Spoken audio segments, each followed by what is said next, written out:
Hi guys, welcome back to my channel. This is WG Rider. Another day.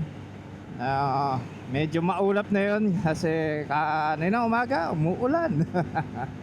As you know, kailangan ko itakbo si Suki kahit paano. And meron tayong gagawin secret na mission. Hindi alam ni Miss G.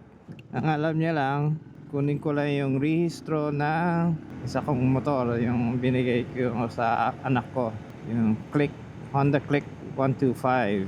Isipin mo ano, yung anak ko nabibilang ko ng bagong motor, ako hindi pa nakakabili ng bagong motor. Oh well, okay lang. Very ano naman, reliable naman to si Zuki.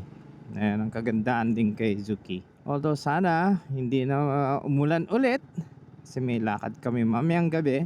But first, kailangan ko muna pumunta sa Motorcycle City kung saan ko binili yung motor at finally makukuha ko na din yung rehistro niya. Well, at least yung copy kasi naka-finance yung motor eh. Yung nga lang, sana nandun na din ang plaka. Pero I doubt that kasi wala silang text na regarding do sa plaka. Pero at least meron na akong race. And then after that, I'll tell you ano yung bibiling kong pasikreto. Pero pagas muna tayo guys.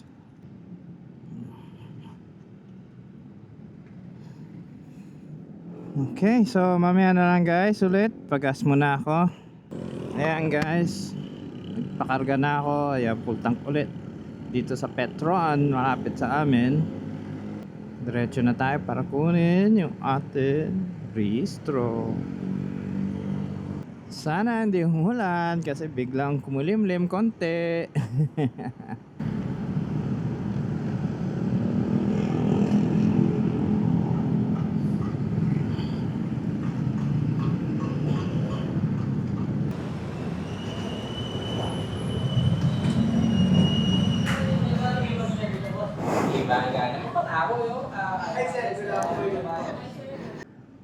Ayun guys, ako na yung rehistro ko.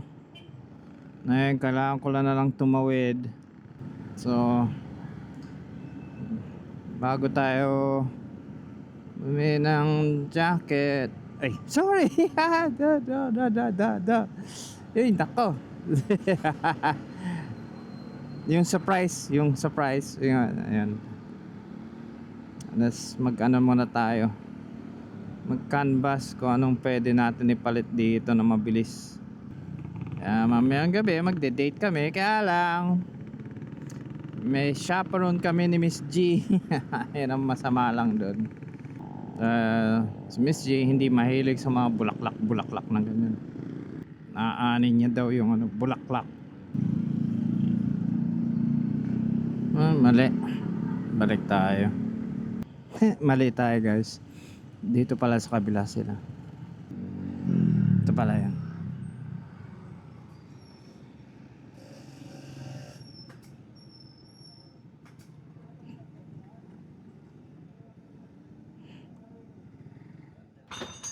Ayan guys, nandito ako sa DG Motorcycle Parts sa Mountain View.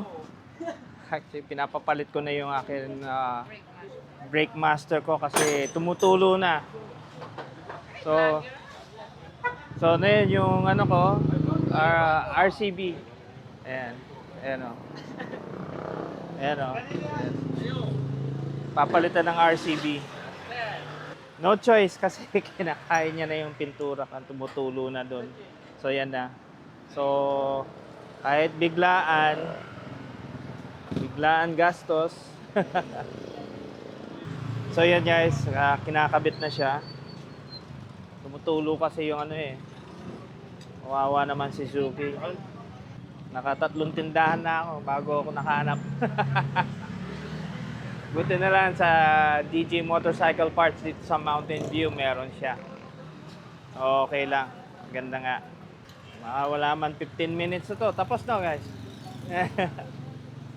Baka meron kayo gusto i-shoutout. Ha? Shoutout sa girlfriend ko. Anong pangalan ng girlfriend mo? Ha? Valentine's Day na yun, ha? Valentine's Day. Happy Valentine's Day. Dahil sa girlfriend ni Kuya. O ikaw, baka meron ka. Wala. Nako. Dapat meron ka din. Valentine's eh.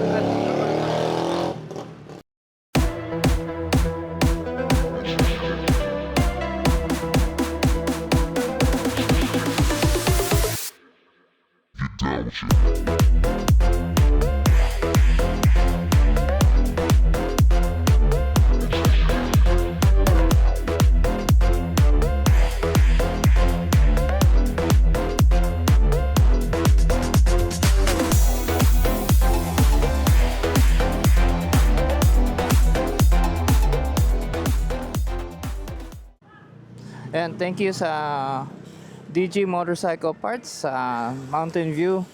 Saka sa mga ano natin, sa mga galing na mekaniko. Sandali lang, oh. Wala man 15 minutes, tapos na. Ayan, punta na tayo sa dapat pupuntahan natin. Unexpected expense na hindi ko naman dapat gastusan. Thank you. Saka hindi naka-stretch out yung daliri ko. Naka-bent konti. Ayan. Although RCB yung brand, which is okay. Kasi yung kanina pinakita nila, cute lang yung kanyang reservoir. Kaya lang doon sa DG Motorcycle Parts dito sa Mountain View, Balibao, Angeles City, medyo mahiyain si ate. Iniwasan ako. Bigla ay vlogger. Biglang nagtago. Dito na tayo pupunta.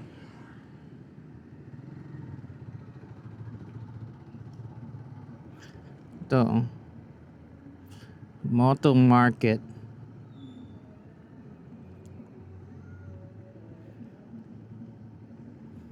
Sikreto lang ito. Uy, bakit may mga go-karts dito?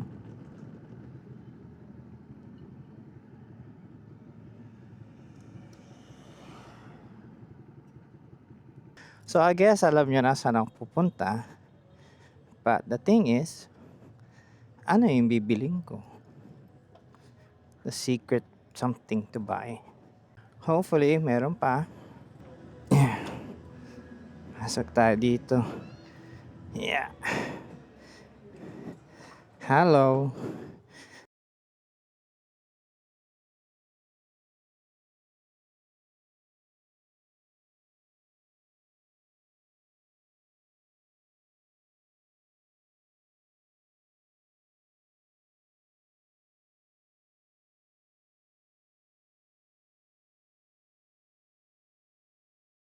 Ayan guys, ito yung bibiling kong jacket, LS2 dito sa Moto Market Angeles. Ayan, ayan siya. So, naka-sale sila na yun. Kanina pa ako, kaya lang daming tao. Maraming bumibili today. Bihira ako makapunta dito at pag pupunta ako, normally walang masyadong tao except for today. Marami. Ayan. Pero ito yung mga jacket sila. Ayan. Ayan. So yan guys. Ayan.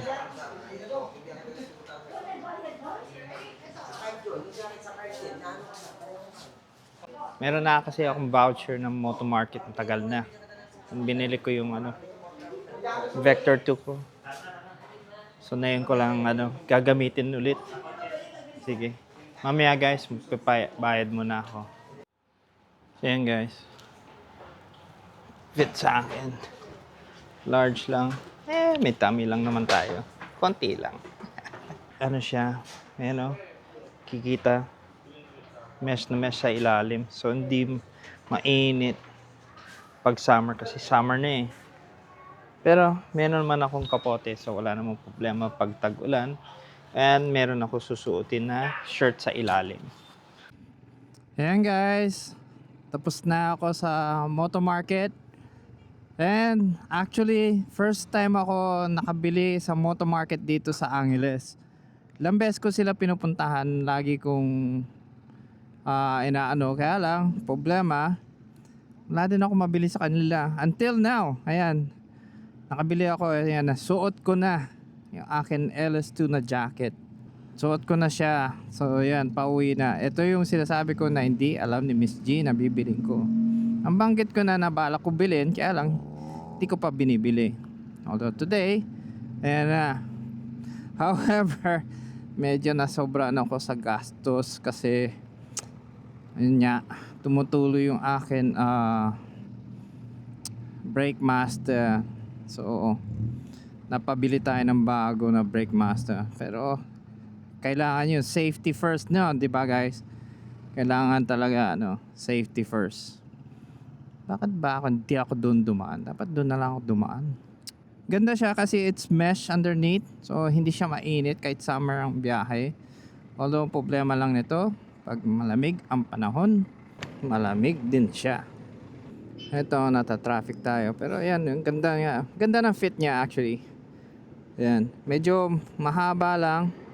Okay lang siya kasi pwede ko siya ilagay over sa gloves ko. Yun nga lang, multi-branded. So almost there.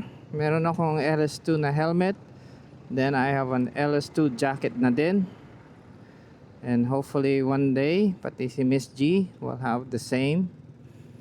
Naka LS2 helmet siya, tapos naka LS2 jacket. And nakalimutan ko magpunta doon sa female section ng jacket, pero hopefully naka-sale sila pa rin by the time magpunta ako doon. Naka-sale sila na yun, kaya medyo okay siya eh. Magkano lang nakuha ko doon, naka-sale na nga ng 3,100. Tapos may voucher pa ako ng 500 na, imagine no. Original price niya actually is almost 4,000. Pero last week actually naka-sale sila, naging 3,600 lang. Buti na lang hindi ulan, so tuloy mamayang gabi yung amin date. Oh yeah, pala nung binili ko pa to, kasama pala yung hanger na LS2 din. Yung kanina na nakita nyo kung saan siya nakasabit. Ang kagandahan din, nagsukat ako ng isa. Okay, yung sinakita nyo sa yung makikita nyo sa video, hindi yun din ang binigay sa akin. Ang ginawa nila, yung kung ano yung naka-display pa doon, yun ang binigay nila sa akin. Baga another hindi yung same jacket na sinukat ko. So yun ang kagandahan lang doon kay Motorcycle City. Although wala na silang binibigay na voucher, hindi kagaya last time na nung binili ko tong helmet ko, isang katutak na voucher binigay sa akin, sa totoo lang. Naka-discount na ako sa helmet. Nakuha ko pa to via voucher lang. Tapos so nakuha ko to, may voucher pa rin. So yun guys, so hanggang dito na lang. Pauwi na din ako naman actually. Meron pa ako isang gagawin na inutos ng misis ko. Kailangan ko daw bumili ng bigas. At sabi, bibilang ko yung pagkain ng alaga ko, yung mga pusa and doggy.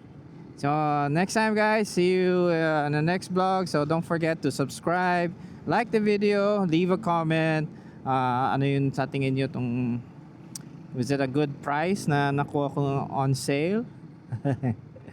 Which definitely is a good price. Yun. And of course, kung pwede nyo bigyan kami ng thank you tip. Okay, so thank you guys. So see you next time. This is WG Rider. Sign out. See you in the next video.